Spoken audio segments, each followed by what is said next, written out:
What's going on, everybody? Dinosnor here, and today we're going to be taking a look at a new Horde Survivor or Vampire Survivor, like Survival, like whatever you want to call it. Um, Take a look at a new one called Jotun Slayer, Hordes of Hell, which is developed by Games Farms and Artillery and published by Grindstone. This game was in early access for about a year or so, I believe, and just full release, I believe, last week. Today is the 10th of September. But yeah, so been out for about a week now. It looks fun. I have played it a little bit. I only played a round earlier just to get a feel for it, and it is fun. And there are some things I like about it. So I'm gonna show you what a run looks like, and then we're gonna kind of go with that. I'm gonna play as the Revenant because I have not played as them before. There's actually an update today that apparently makes the game a little easier. Um, but yeah, according from the patch notes, that's kind of what I got from it. But yeah, it gives me very much Vampire Survivor Halls of Torment vibes, which I do like. Yeah, I only ran a run yesterday just to get a feel for it. So that way I didn't go in completely blind. Ooh. I don't know. Just gonna kind of roll with it. We're playing on medium, so I do like how I really do like how this like is a little bit of a objective based twist um on the like roguelike survival genre like this, like compared to like Vampire Survivors, which was really, just about surviving for the most part. There were little hidden things there, but Halls of Torment had some sort of like, oh, I did the Venomous Vipers. They were not good. Um, but there were some like light objectives in Halls of Torment, but you didn't really have to use it to progress or to beat a level. Here you have to do set objectives and then summon the Jotun at the end. I think that's interesting. Also, I think this game looks pretty good for a $15 game. Right now, it's on sale for, I believe, $12 right now for its like launch window sale, and it's for another week as of time of recording. I'm leveling up all Revenant stuff. I want to level up their class-based skills. And you can do the power of the gods as well. Hmm. Hmm. I like Loki.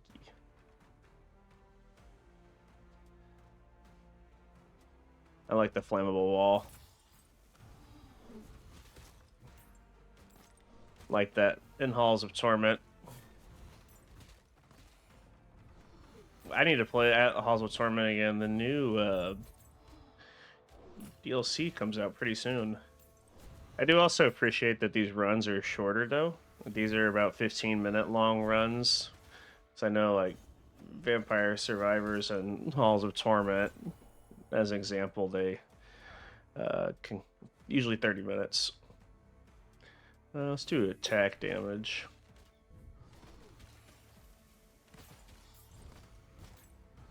I like the art style. Oh, my cat just jumped on the microphone. But yeah, really liking the art style. It's a good looking game. Um, and it like stands out look wise. So a lot of the genre is mostly 2D for the most part. So this one kind of stands out in that regard.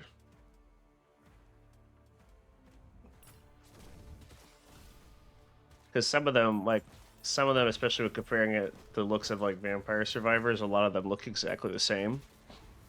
So I'm liking this Archer so far because the second class, like the mage class, and I felt very weak yesterday when I was playing it. But then when I was playing as the warrior class, I felt so powerful. The combat has a weighty feel to it. Like, obviously, it's like an auto battler of a sense. You know, your moves automatically are triggered themselves, but oh, I definitely want to upgrade the dash. Um, but yeah, it feels weighty. Like it feels. It's really hard to describe if you're not actually playing it, but it feels good. You know, sometimes when you play like shooters and the weapons just feel kind of weak, even though they may not be. I sound so stupid, but this is hard to explain. But it feels good. Controls are responsive. Ooh, subclass. Oh yeah, I'm just gonna go all archery. I do like how there's a subclass within each main class. I think that's really cool. Well, also, like, I know this new update that came out makes the game a little easier. I think they upped the experience gain by like 30%. But it definitely feels easier now because when I was playing while I wasn't recording yesterday, it was hard. That also could have been the character I picked too. I didn't really care for the mage, but ooh, yeah, more attack damage.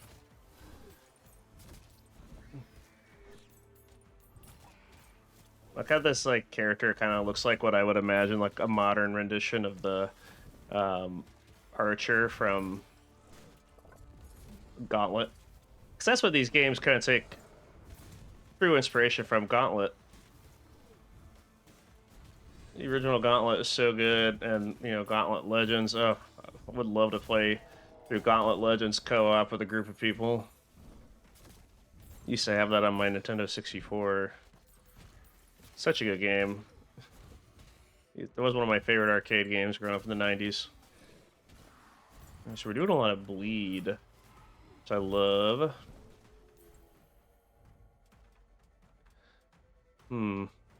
Let's see what Freya has. Oh. Okay. I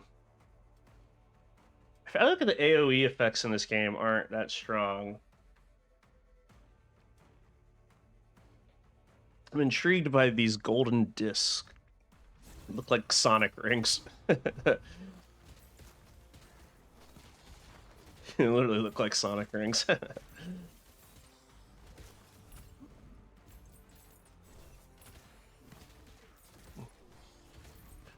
Fantastic. So this specific genre, I get really into them for like a month and then I don't touch it for like 6 months and then I'll get into it again. I feel like this is a game I'll have to add to my rotation. That usually it's Halls of Torment or Soulstone Survivors. I like that one too. That game puts out a lot of content. I feel like there's new content for it every time. It's another good one. Almost has a kind of a weird, not quite Risk of Rain art style, but on the same planet, I would say. There's a ton of unlockable characters in that game too. The Revenant feels so good. Like, this character feels really good.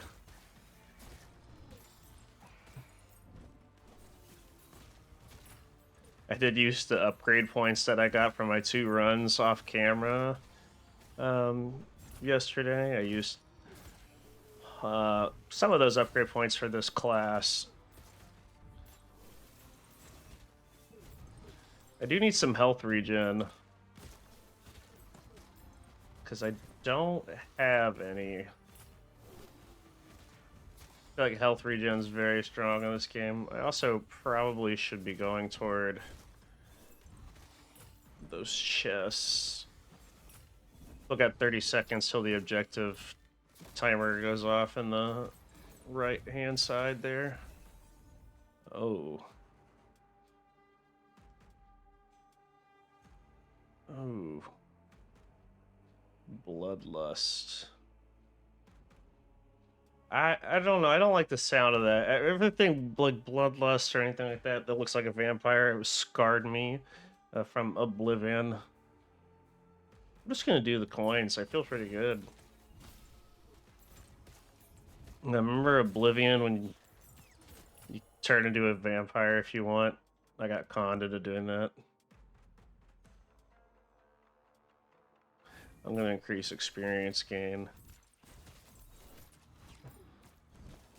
Yeah, I was playing Slay the Spire today, and there's that one event where the vampires turn your strikes and defends into the whatever attack is that sucks the blood, but then you lose like a quarter of your max health permanently. No. Let's try one of the medium ones. Yeah, I like how you can choose the quest difficulty. I think that's cool.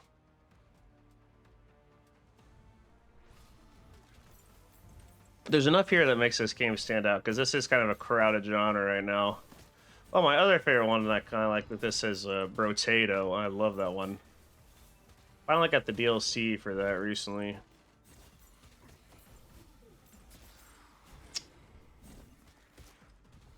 Oh, I gotta go.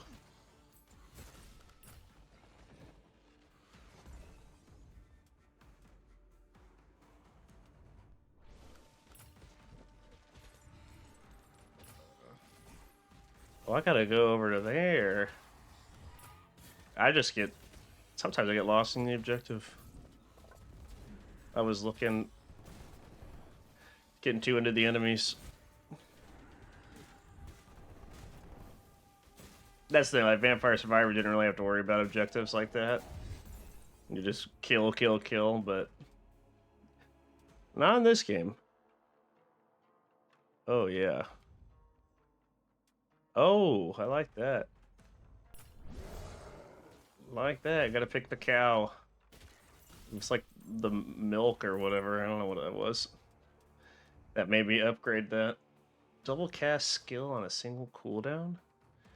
Yeah, alright, let's get another ring. The Sonic rings. There's Sonic and the secret rings. my my brother told me he went to an Airbnb. I don't remember what city he was in. He went to an Airbnb and he sends me a text that this is the most Airbnb thing ever. Um, there's an empty drawer, and then there's another drawer underneath, and it had a Wii Sports and Sonic and the Secret Rings. Like, of all games, like, who staying at your Airbnb is gonna be like, oh, heck yeah, Sonic and the Secret Rings, yes. And that's coming from a Sonic fan. So.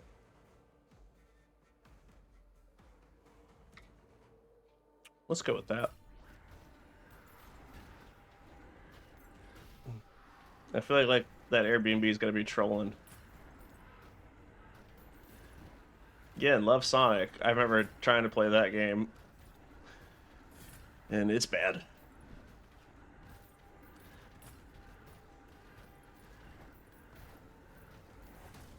Okay, that wasn't too bad. Should have done the hard one next time. Alright, we got one more objective that spawns in a little bit. I feel like I'm like kind of busted right now.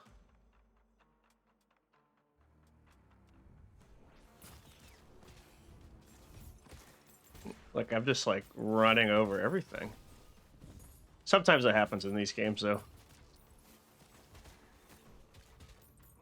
But like, I promise this is my first game as this class.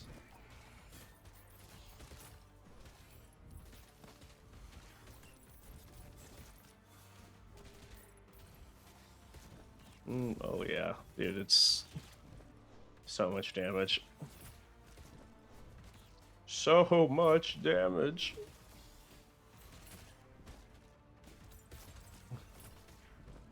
Go get that chest. Still got another minute till the next objective. Alright, anything that I need now, I definitely need, like, health regen.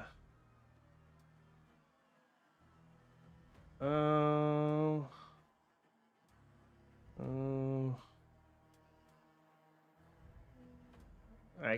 I just went through all of them. Let's do higher crit chance.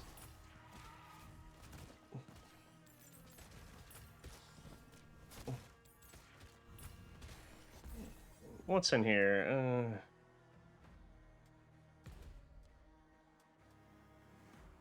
I don't...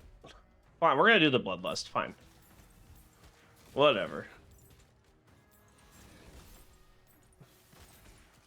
I'll do the bloodlust thing.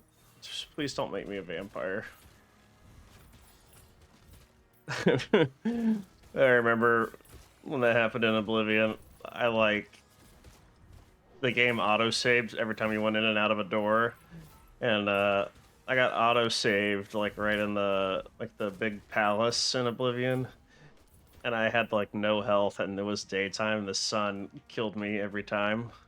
I basically had to like save scum and to not die. And then you had to go through the whole quest, get all these certain things to reverse the vampirism. It's, yeah.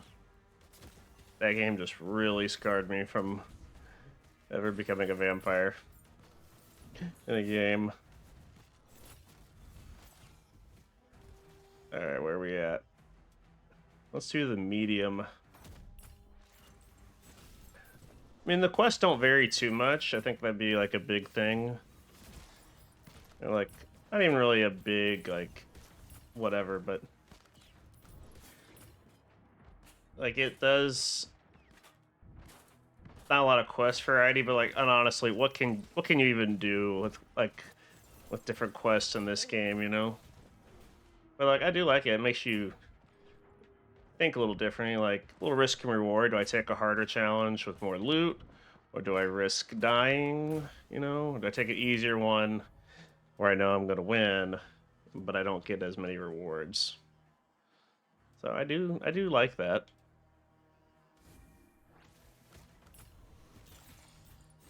Player choice is always cool.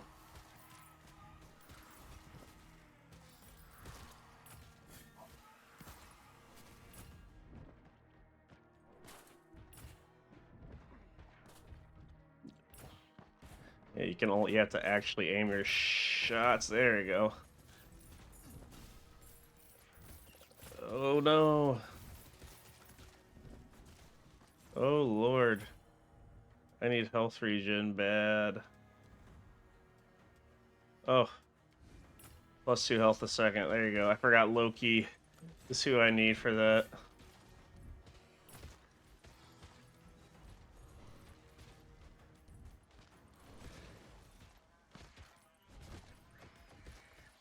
So noted, health regen is like always one of the most important stats in these games, I feel like.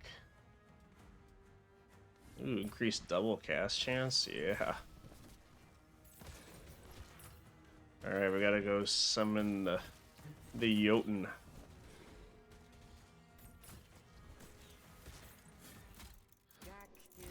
There we go.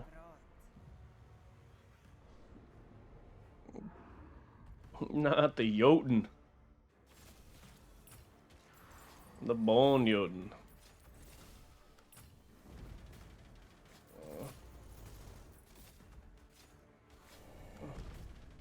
Ooh, whoops, I hit the wrong button. Right bumper is dodge, and I'm always used to it being left bumper, so I might rebind that at some point. It does get me sometimes, like it almost got me there.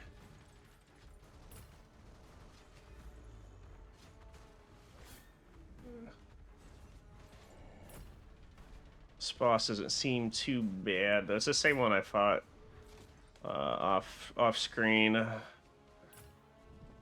yesterday. I might die though. I mean, I only beat it on easy, so.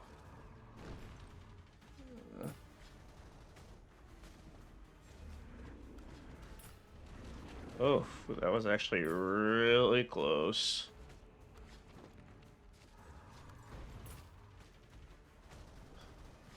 Oop, well, whew. Nice.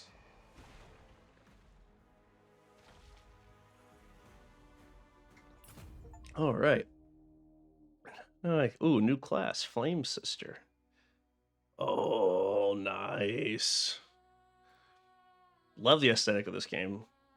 Oh, I got an endless mode. Okay. The new god. Oh, okay. I really like the meta progression. But yeah, that's what a run of Jotun Slayer looks like. Very fun game if you're into games like Vampire Survivors, um, Halls of Torment, anything along those lines. Right now, it's $12 on Steam, and it's also, I should mention, it's on Switch, and I believe PlayStation as well. But I'm playing on Steam. It's a fun game. I played about an hour total, and so far I'm really liking it. I am a fan of the genre, so I've played a lot of these style of games, but so far I'm really liking it. So my first impressions are positive. Go check it out on Steam or wherever you play video games. All right, all. Well, here's another Indie Spotlight episode in the books. I will see you all next time. Uh, Subscribe if you haven't already if you're liking the content, and leave a like and a comment on the video. It helps very much. Thank you for making it to the end if you've made it this far, and have a great evening.